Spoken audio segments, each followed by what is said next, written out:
Don't take any notice of this sign. That's a load of rubbish. Well, we've found Cope Hut, and it's a grand little hut at that. Nice little path here going up to it. Anyway, I'll tell you the true story about Cope Hut that not a lot of people know about. And this hut is a little bit different to most huts in the mountains, architecture wise. You know, it looks a bit more European looking.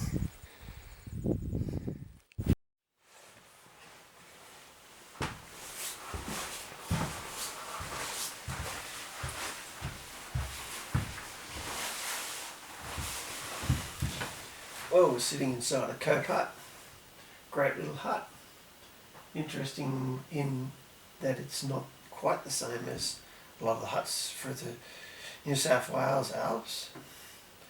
It has a much smaller fireplace, has a little loft. The fireplace has actually got a fire box in it, and it hasn't got that big, huge fireplaces that they have in a lot of the huts up in the New South Wales mountains to cope with big logs.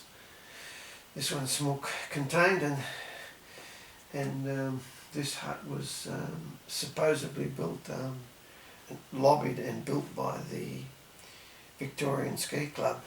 Well, that story is not quite true, according to the information that I've gathered, as I've been through some archives and made an effort to research the story behind this hut, and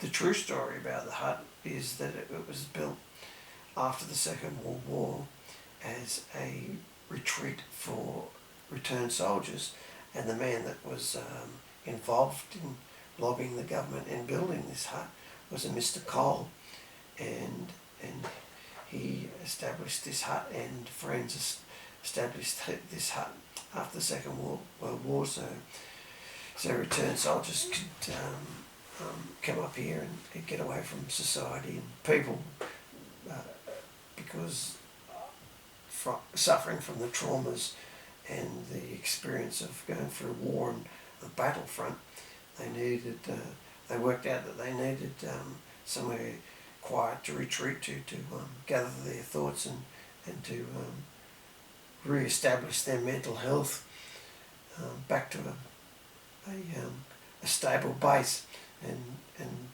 to remove yourself from society and the rigours of daily life in society.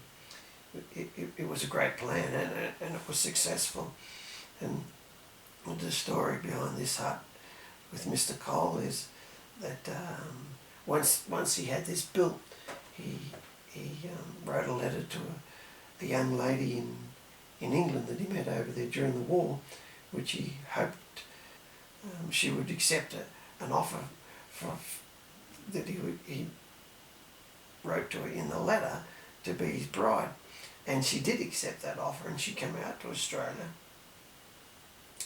and they came up to Cope Hut during their honeymoon, and she didn't particularly like the Australian bush. She found it glum and intimidating, and I can understand that, because I brought people from the city out into the Australian bush, and they do find it intimidating, whereas I'm the other way around. I find the city intimidating. I find the bush quite a peaceful place to be, far from stress. Anyway, the lady that he was courting and married and brought up to Cope Hut here come to a tragic accident, and what happened was she was going down to the creek to retrieve some water, and it was a cold, frosty morning, and minus 10 degrees, very cold, and she slipped and fell into the creek, and after falling into the creek, which was very cold, and being a very cold morning, she quickly suffered from hypothermia and died, and Mr. Cole lost his bride. and and which story which was headed off to a great start ended in a catastrophe, and that is the story behind Cope Hut. It's no, that's not advertised because people are afraid to speak the truth when it comes to an emotional loss and toll like that. Mr. Cole, I think, probably never recovered from that. I'm not sure what happened to him after that, but it was. If you listen carefully, you can probably hear the ghosts talking now in the background. It's probably her talking to Mr. Cole. So that's the story. It's very interesting at that.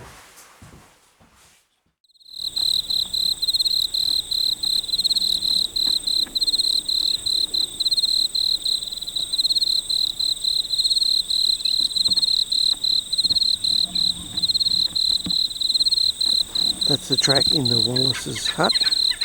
Pretty easy track to walk at that. Only 2.5k from the car park. You're going to like that. Some of these big walks that I've done, I don't enjoy them anymore. But here we are looking at Wallace's hut, and just spoke to a lady earlier in the day who was telling me these huts up here, a good part of them were built for, as we know, for stock, people bringing their stock up here during the summer, and they were generally named after the police, and those people lived down in the valley, down at Bright, Myrtleford, Mount Beauty and so forth, and come up here during the summer and name their huts after their surname, which makes sense.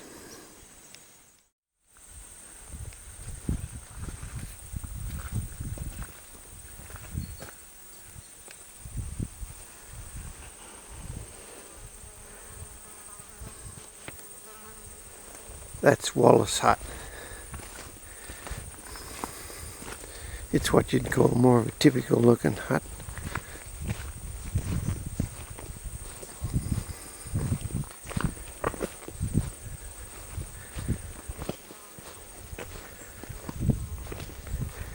And as you can see, much larger fireplace in comparison to Cope.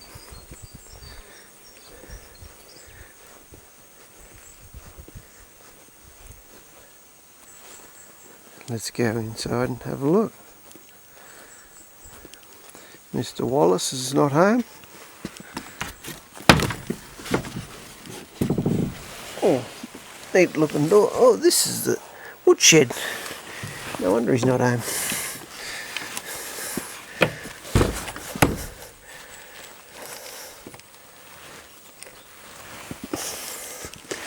This is the door, hence the window. Good evening, Mr. Wallace. How would you be on a damn fine evening? Mr. Wallace's hut has shingles on the roof, the original roof.